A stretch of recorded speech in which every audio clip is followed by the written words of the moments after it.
Well, this show continues a theme of looking at planning and performance and that, but from a really radically different place. This show is on the subject of hacking happiness. What would it do if you really hacked happiness, fulfillment, connection with your team and your results? This is a conversation with a friend and entrepreneur who's grown and just had terrific business results by taking a very different approach, almost the anti-planning approach to building his business. And so listen in. It's fascinating.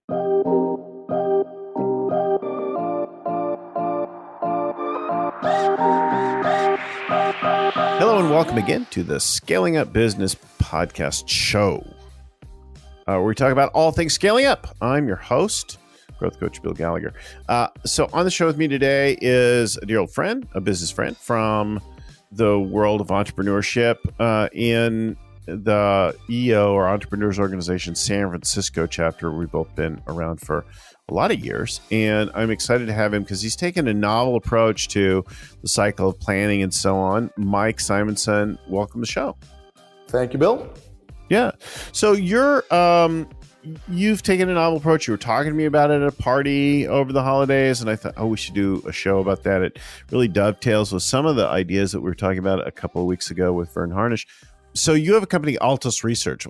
Tell us about Altos, and then how did you become an entrepreneur? Sure.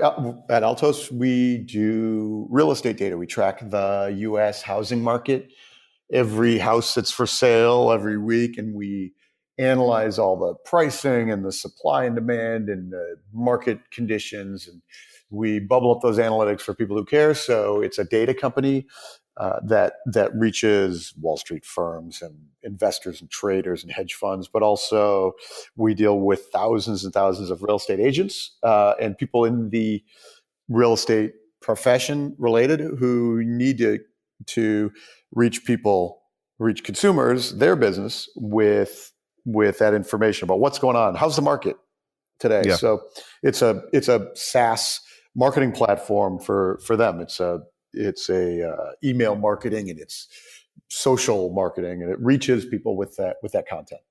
So you're just leveraging lots of data to help them either market better or make better decisions. Yeah. Yeah, exactly. And really, the consumer needs to know what's going on, and they turn to their professional, and this is a great way for the real estate professionals to do it. And on the investor side, people who have exposure to real estate, lenders or traders or whatever to the US real estate market, they need to understand way before the headlines, which, of course are lagging by the time the information percolates through to the media. So those people are buying big data files from us, and we're helping them figure out where their trades are. Nice. So, and I think we'll see why this is all relevant as we get into the topic of hacking happiness here. And that is that this sort of finding patterns and understanding what's going on beneath stuff is kind of in your DNA. Were you more of a data scientist, analyst type, or had you always been an entrepreneur? I don't actually know your early background. I've always done data-oriented software for 25, 30 years, almost 25 years now. That's frightening to say that, right? Yeah, exactly. 25 years, I guess, since and so my software was always about taking interesting big piles of data and turning it into usable, actionable stuff for people. I've always known that I was going to build a software company, be a software entrepreneur since I was like 10. And it just took me a long time to figure out what that was. And at some time in grad school, I was talking to a person who built a healthcare data company. And I thought there was some real insights about how that a data company scales better than a software company, which scales better than a services company. And I thought, well, I'm going to make a data company. And it just took me another decade after that to figure out what the data was. And I with Altos, I just happened to back into it because I bought my little old overpriced piece of shit Silicon Valley house with a giant mortgage in 2001 as the NASDAQ bubble was bursting. And I needed to figure out what was going on. And I started building models based on the information that was just starting to become available on the internet that had never been available publicly before. And I started building those models, and pretty soon I had more information than anybody else in the industry or anybody else in the world. And in 2005, I decided to commercialize that and said, we're going to take this out to people. And so we've been doing it ever since, 12 years, almost, I guess, 13 now. So it was a personal interest in the world of housing that had you go into residential real estate, really? Yeah, it was really analyzing a personal need. Like, the NASDAQ is blown up. It's Armageddon in Silicon Valley. People are out of jobs and houses aren't selling. Is my mortgage underwater? Like, in what does that mean? Like, if I needed to sell, how long would it take? Nobody knew these things at the time. And I was able to see better than anybody else. It was amazing, because traditional housing data is focused on tax records, houses that sold 6 months ago, and we look at everything on Friday and publish it out on Monday, and so we had a whole bunch more insights than I could ever find. And after I started realizing that on a bunch of different fronts and synthesized a few different insights or things that I was working in different Silicon Valley startups and seeing the things that some real brilliant software people were doing. And I thought, I can take that idea and I can use that model, and I turned it into what we do with housing data. Mm-hmm. Mm-hmm. Cool. Well, we could talk a lot more about the importance of lots of data and big data. We could talk about predictive AI type tools, and we could talk, but we're not talking about that today. We're going to talk about hacking happiness.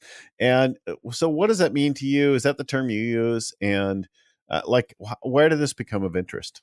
So hacking happiness is the name of a paper that I wrote originally for my EO forum. It was really a process. It's a multi-year process that I've been undergoing, but really a catalyst from the fall of 2017, about a year and a half ago.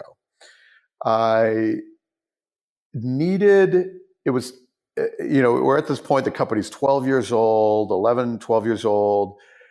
I am at a point where a lot of entrepreneurs are, where I'm a little bit uninspired. And because I'm uninspired, you sometimes get lazy. It's interesting, in a recurring revenue business like ours, it's a subscription business. Yeah. If you don't sell anything next month, you make the same revenue. Mm-hmm. But as a result, sometimes you don't sell anything next month. And so you can get really lazy.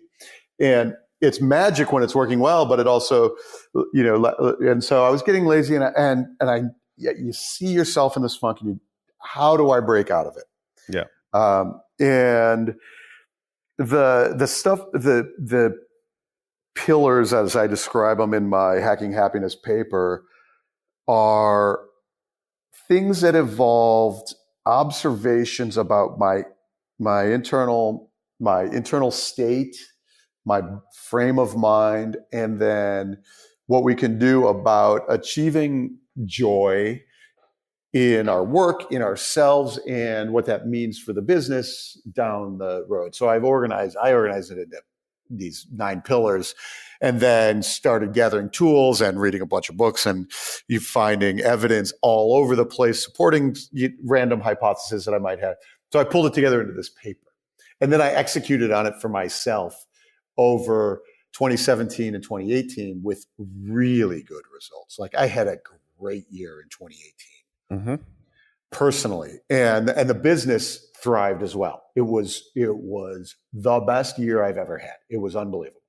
And it was really a function of my focus on myself internally, on what I call these. It's really the hormones of happiness and stress, paying attention to them, the triggers, the functions, how they happen, what they mean, and then working on them. So what did you actually do for yourself? I get the studying it part and understanding the drivers and neuroscience chemicals, but what did you actually do? There are four main hormones that I was thinking about: dopamine, which is the reward chemical; serotonin, which is the anchor happiness chemical about joy and satisfaction; oxytocin, which is the love and bonding chemical; and then cortisol, which is one of the big stress chemicals, stress hormones. So when I feel stress, my stress reaction, some people get directive and commanding, and some people get angry and controlling, dominate. My stress reaction is avoidance. Mm-hmm. So when you shut down. Yeah, I hide. I don't want to take that call. And sometimes that serves you well because the problem solves itself, and sometimes it's catastrophically bad. Yeah. So I'm feeling cortisol in the fall of 2017. I got to solve this problem. So I did a bunch of things. One of the things I did was I started a meditation practice. Meditation, and I do TM, transcendental meditation, but the thing that it does immediately is it lowers your cortisol levels. And then what it does over long term, like a workout practice, like starting a new exercise regime, by 3 months, you're physically changed. You can feel the physical changes in your body, that people see it. Same thing happens with meditation. So it was a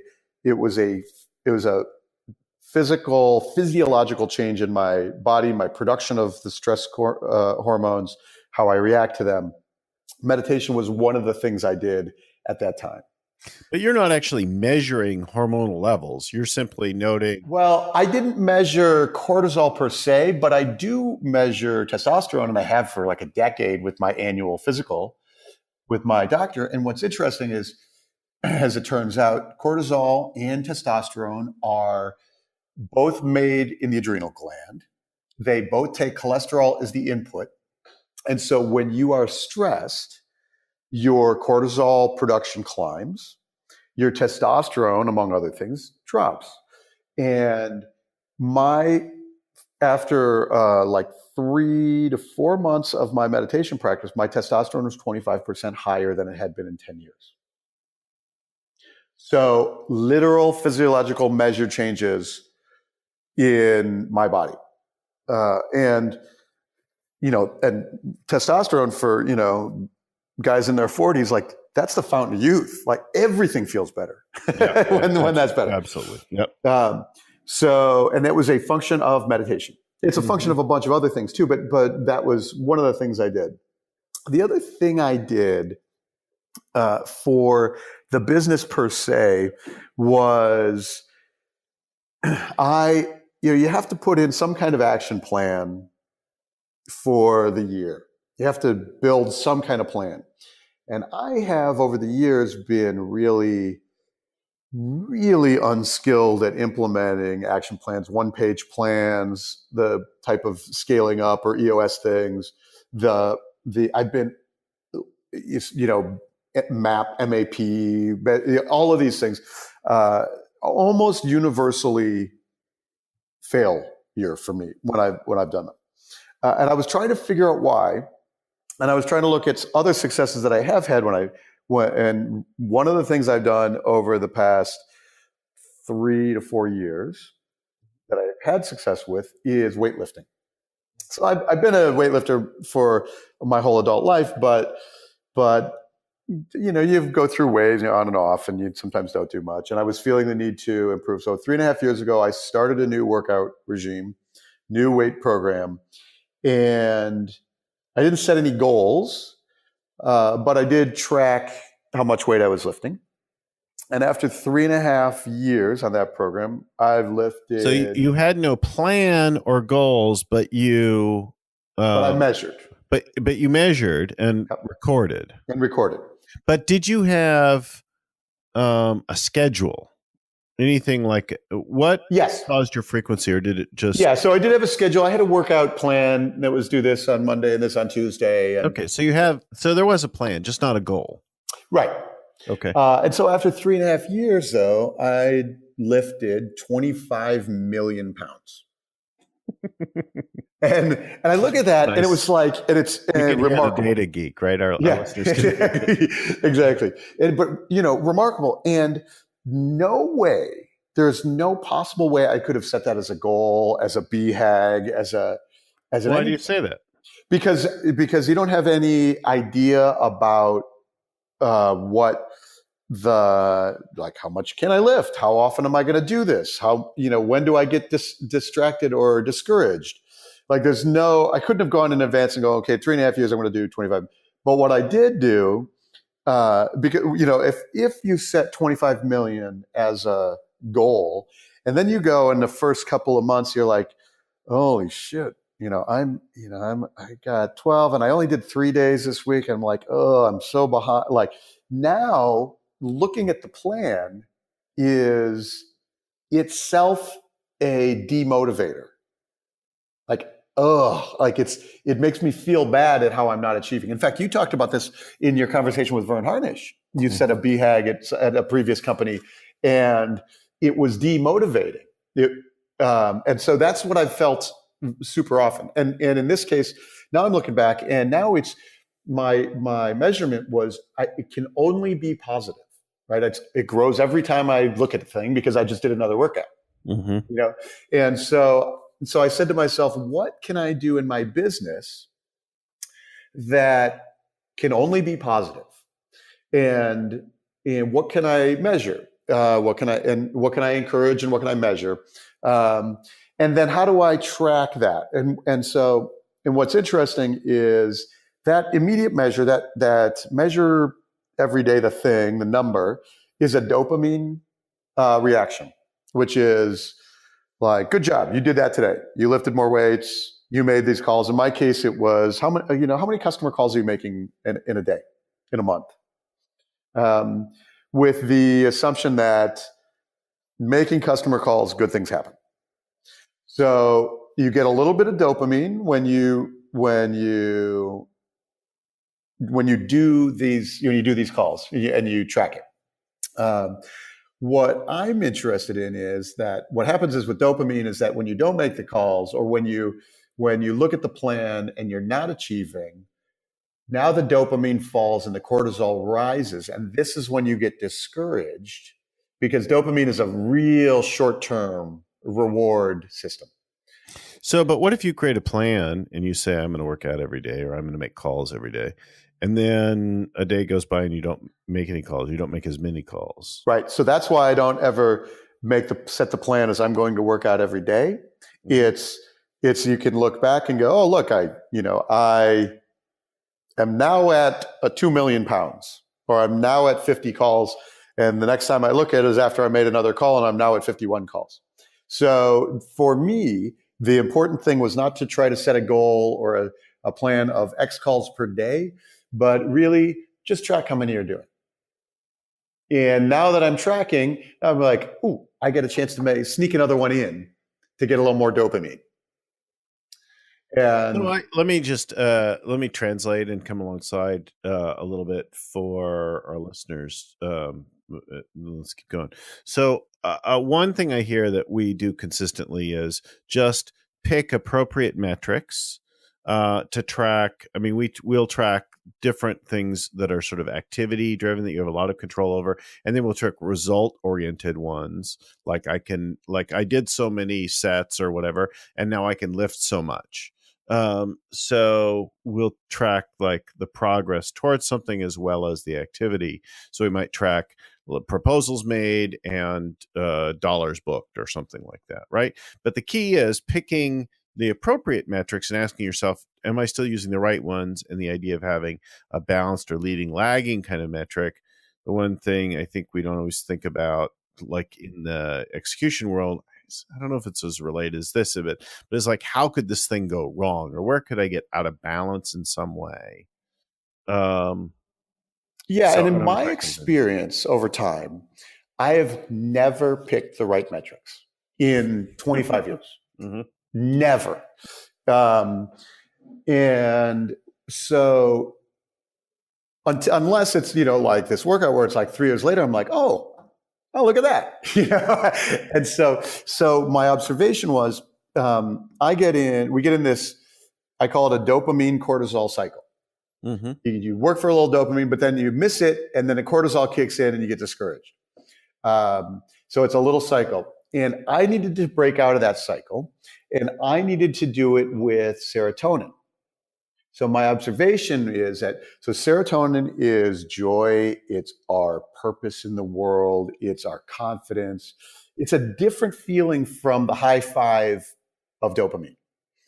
So dopamine is the reward, the quick hit, the win, the cowbell after and the my serotonin was low, and that's me being bored or vaguely unmotivated or when my serotonin is low and the phone rings, now it's like, oh, that's bad news. I don't want to answer it. But my serotonin is high and the phone rings. That's opportunity. I take it. Yep. And so it occurs for you differently depending on how your levels are or expected levels at that moment. Exactly. And so my observation was, fix the serotonin inside me. Therefore, when the phone rings, I will be in a much better place. And not just to choose to answer the phone, but also when you're on the phone. When your serotonin and your oxytocin, which is when you're in a state of love and being loved, the ability to handle curveballs and stressor is infinitely better than when you're just on this dopamine cortisol cycle. So if you're in a mode where you get out of traffic and your cortisol is high, and you're like, I don't want to talk to anybody. But if you get out, you come in and you have, you're like, we are firing on all cylinders. We're doing good work for the world. Our customers love us. I love the people around me. Now, all of a sudden, the phone rings and let's see what happens today. It's an entirely different set, and it's purely inside me.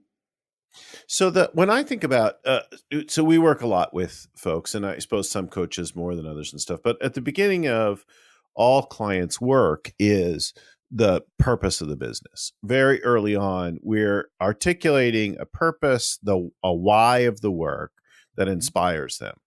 Yeah. So something that they have that has some emotional pull, and the purpose-centered why work has a kind of spiritual quality to it. It's something enduring and bigger. It's something that's never finished, right? Mm-hmm. So they all come up with something like that has some juice for them, right? And it's the purpose, that purpose. And when we create BHAGs that are organized around purpose, we can get the whole world interested in those versus a financial oriented BHAG. Yes. Right. And when we take out the date, the by when date, that BHAG becomes just an inspiring mountain that we want to conquer, but we're not upset or constrained by that we're ahead of or behind schedule. So I would say, I would abstract it one layer back. I would say that the critical aspect in the work is the serotonin in the team, articulating a really elegantly articulated purpose is an excellent source of serotonin. Therefore, it works very well. I would also note that a lousy, poorly articulated purpose feels hackneyed and does not generate serotonin. Yeah. And in many businesses, it can be really hard to find an elegantly stated purpose. Now, you and I have a friend. You and I have a friend, Jim Castellaz, whose company, Motive Power Systems. Yes. They turn diesel trucks into electric trucks. This is a save the world company, and it's a huge market. It's unbelievable. That their purpose is freeing fleets from fossil fuels. It's amazing. And now here's the thing, like we do real estate data. It's kind of cool. We have customers who love us, but it's hard for me to to elegantly state a purpose that is, I'm not curing cancer here. You know what I'm saying? So my point is that for me in this business, I needed to generate serotonin in myself. Articulating a purpose didn't do it for me, did not generate serotonin. I had to find other ways to do it. And that's okay, right? Because what's important is the serotonin. And if you have a business that indeed has an elegant, otherworldly purpose, that's magic, and you should embrace it and love it, and your employees will very easily. If you have to think really hard about what your purpose is, like it's okay to, like in my view, it's okay. Let's work on our serotonin elsewhere. Mm. So you and I should have another talk. Maybe we should do a lunch sometime with your team and play around with purpose. I have been so surprised at the work we do with companies come up with purpose in a couple hours or less often. And then it's just a matter of keeping it alive if you actually have one, and then allowing it to evolve. But I'm really surprised. I've had a number of people who said to me, "How we can't possibly come up with a purpose. We're just a generic business service kind of business." And then they spent some time noodling around with it, and they come up with these like beautiful statements. And I had one guy who was just afraid to open it up. He just is afraid that they were going to get demoralized. And then they worked on it for 45 minutes in the interesting way that we that I like to engage people with. We do walks in pairs, and we entertain some questions, and they came back with, "We keep the world working." And it was so beautifully said, and they were just like, wow, now it's on the back of t-shirts that they wear around and stuff. And it's a staffing company. Yeah, that's great. And it's, it's like I said, if it's an elegant thing, it's a super powerful way to generate serotonin. My observation is what we want to do is generate serotonin. And so it's effective, and it's effective for the team because it generates serotonin. I would argue that's great. Like I'd argue that what's interesting is that freeing fleets from fossil fuels is like people go to work for they say, I want to find that company because it has that purpose. Right. And that is, or you could say like creating a cleaner world or something like that. Yeah, even freeing fleets from fossil. Like, I get it. Like, we need to get rid of diesel trucks and replace them, make them all electric. And like, that's a big purpose. It's a big purpose to clean the world. And so when it works, it works great. So in my case, my job with myself was to build the serotonin for the year. And so one of the things I did was to break out of the dopamine cortisol cycle is I started recording my moments of joy. So recording moments of joy, and this I think is useful. So tracking, measuring, right? Yeah, exactly. The emotion that would be tied to levels of serotonin. Yes, exactly. And the instance that is, and what triggered that, and what was I feeling? Yeah. And what happens is by focusing your attention, looking for those moments, you recognize them more often, you record them, you relive them. And each of those moments, you give yourself a little boost of serotonin, and your whole well-being elevates. And now, like remember, like just by recording my moments of joy, now my serotonin elevates. Now the phone rings, and now I'm much more likely to take the call because I've written down my moments of joy, not because I made a plan. So that writing down moments of joy. I also did a journaling technique on my negative emotions. So what are the triggers of the cortisol?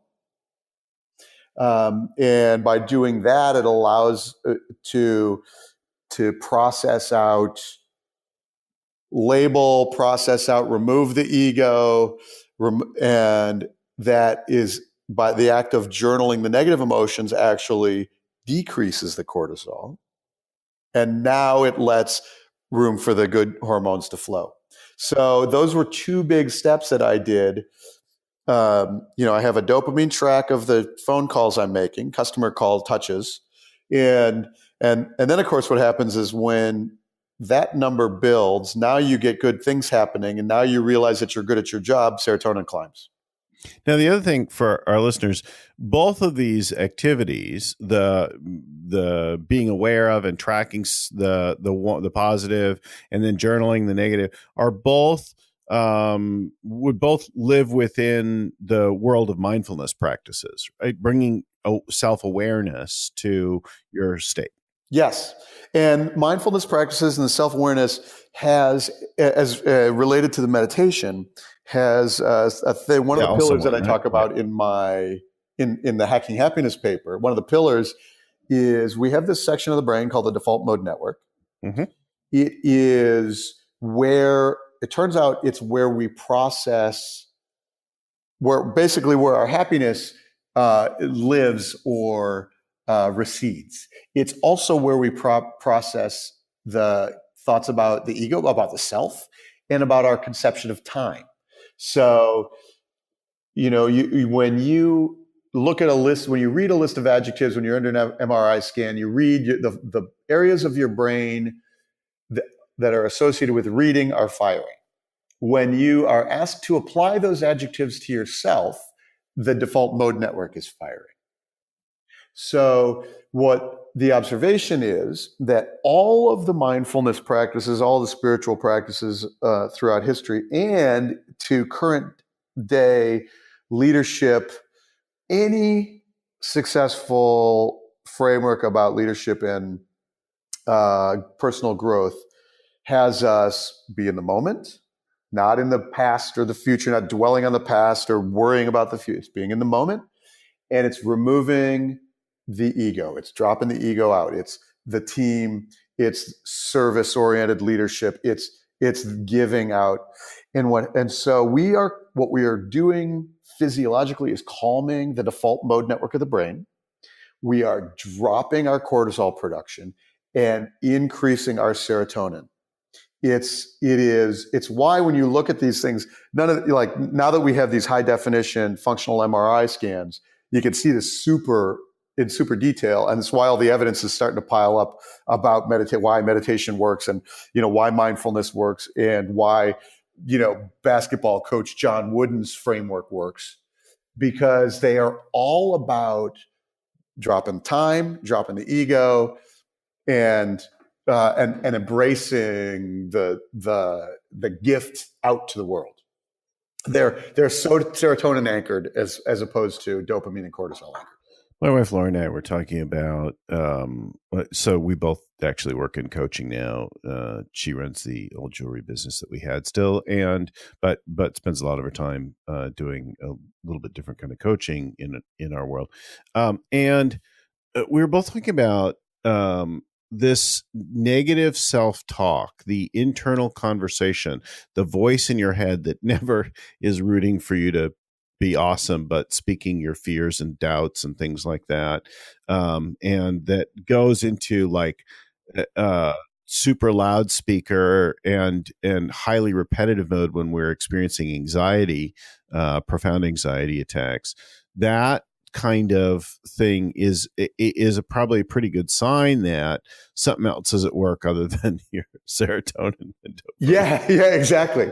And it's why those techniques of journaling, the negative emotions and the positive emotions, are really effective. So the pillar I use to describe it is that the brain has no coming and going. There's no inbound, outbound.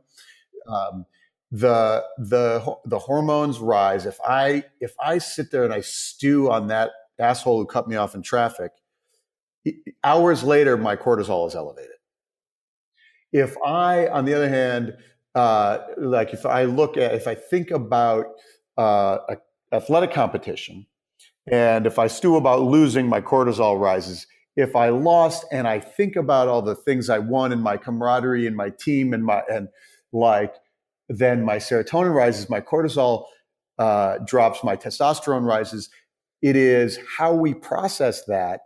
It has nothing to do with like it's the moment it happens is there's a flash of the hormones, and then we have all this opportunity to rework the hormones later on. Well, I notice so if I'm leading a team session or a public workshop or any number of, if I'm up to something in a moment and then somebody like throws some shit in the way, they challenge the agenda or they say, oh, that's all BS, or they like whatever. I perceive a threat to my intention and the fulfillment of my purpose. I notice like right away I get triggered. And there begins an internal thought process, but also like body sensations, a tightening of the stomach, a quickening of the thing, a focusing in of the eyes, right? I now, and if I don't do it, and if I embrace that whole thing and I start to strategize about how to deal with this bastard. Yeah, exactly. And I've done this so many times, right?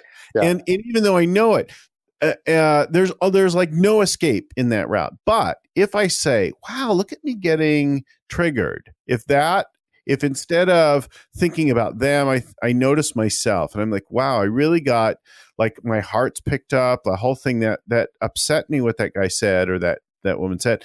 And then I notice myself. And then sometimes I it's sufficient just to catch it. Or other times I have to call it. I'm like, wow, I'm really challenged by what you said. I'm suddenly really uncomfortable. I just call it out, right? In a very authentic fashion and open, vulnerable kind of thing. And I'm saying, well, so let me think about that for a second. And let's talk about that. What is that? And why?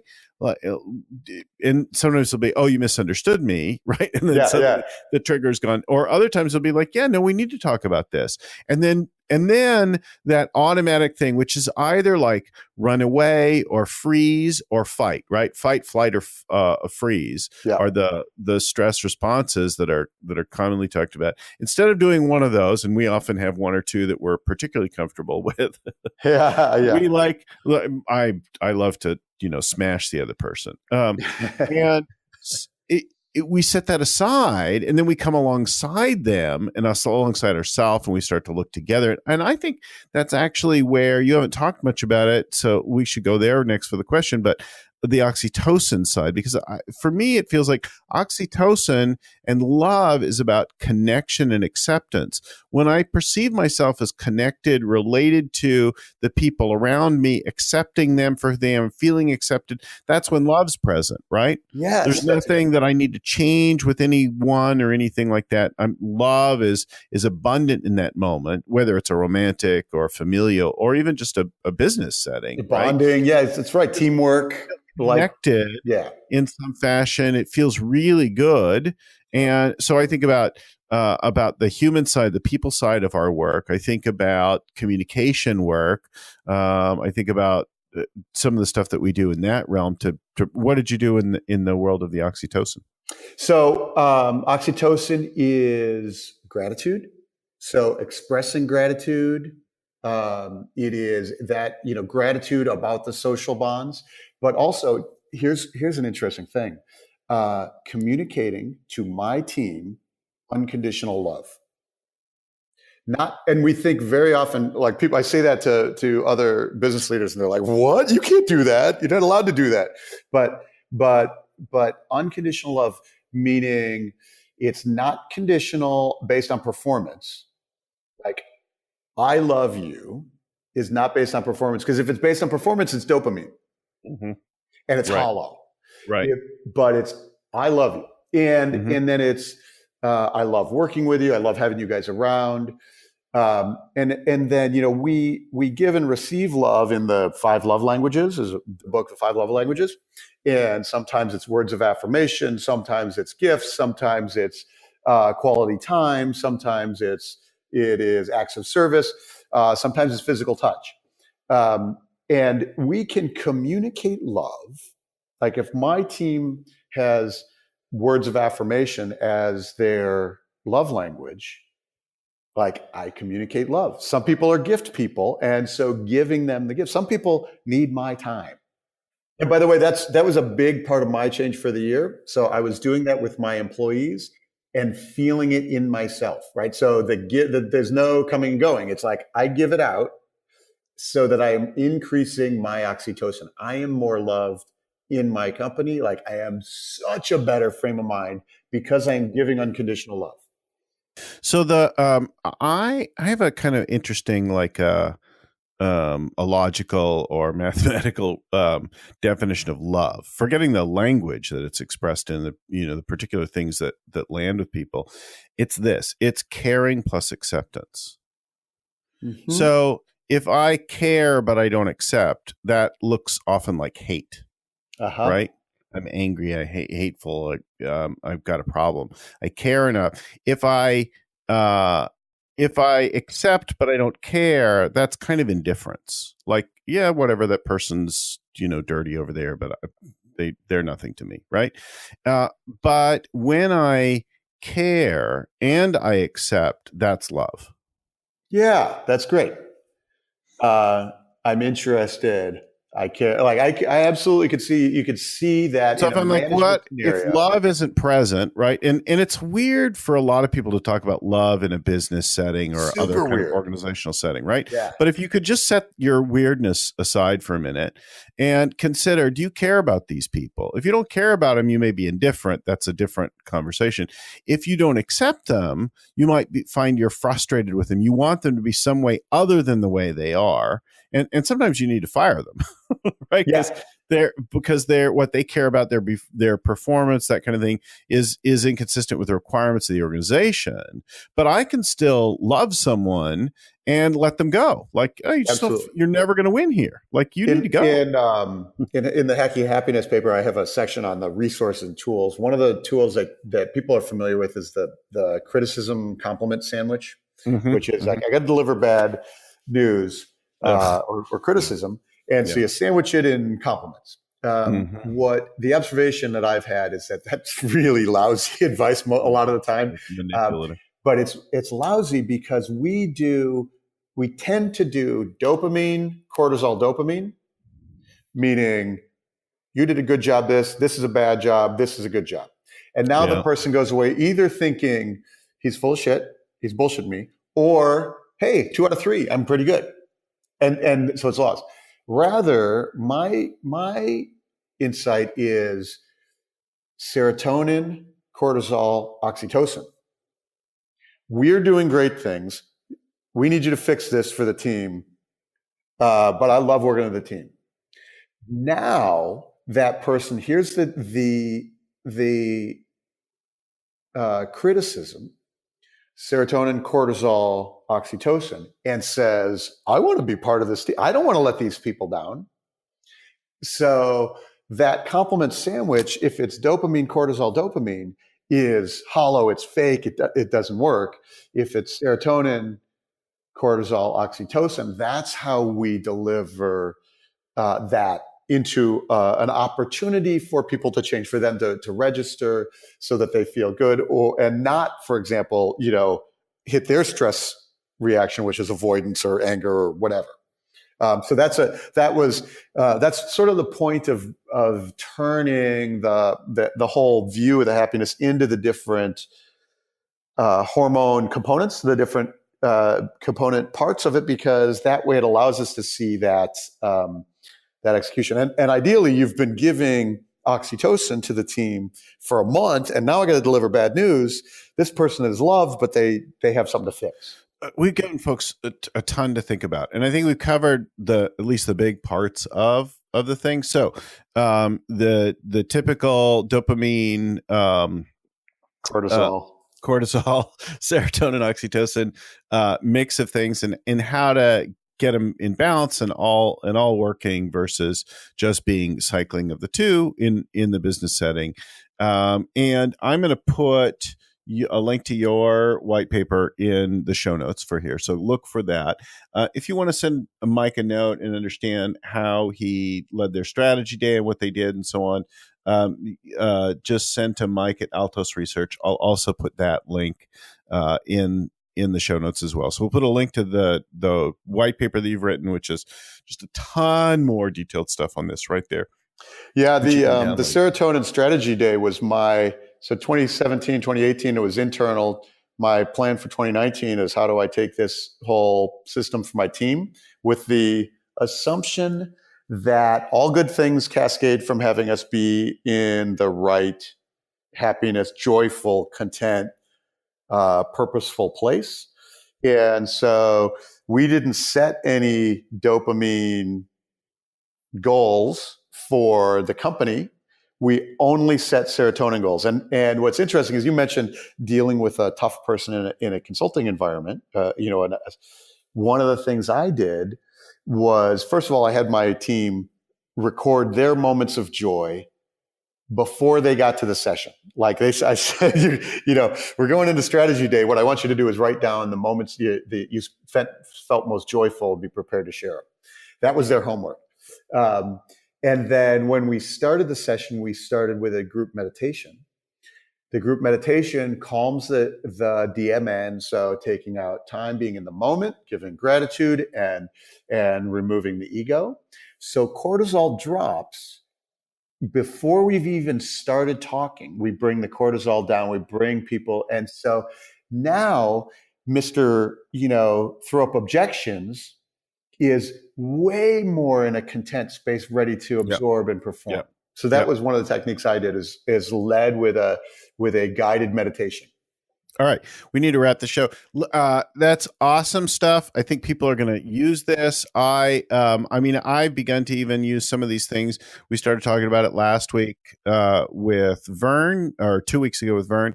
As we record this today, I'm in the middle of my personal planning and annual planning, and I'm about to do collaging because I find that's a very sort of purpose-driven, engaging kind of way to create a picture of my year end that I want to see at the end of next year. And so we're going to give you all this stuff about some of the ways to bring this and elevate or take a new approach to your creating the future of your business and getting yourself in a great place. So thanks so much for coming on the show. Hey, my pleasure. Yeah, we bring a new show like this every week. So, subscribe, share it with somebody else, like it, all that kind of stuff. Like and subscribe, right? Is the mantra that we ask of you. Like, help us spread it. If it's useful for you, share it with somebody else.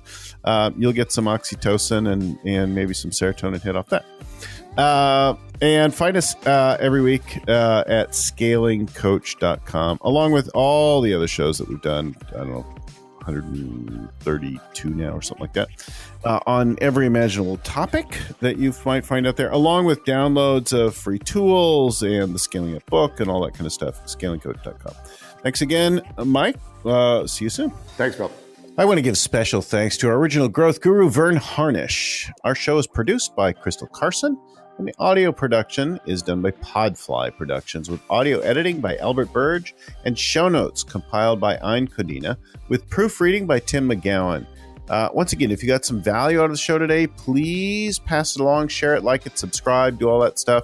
Help us spread the good word and grow the show.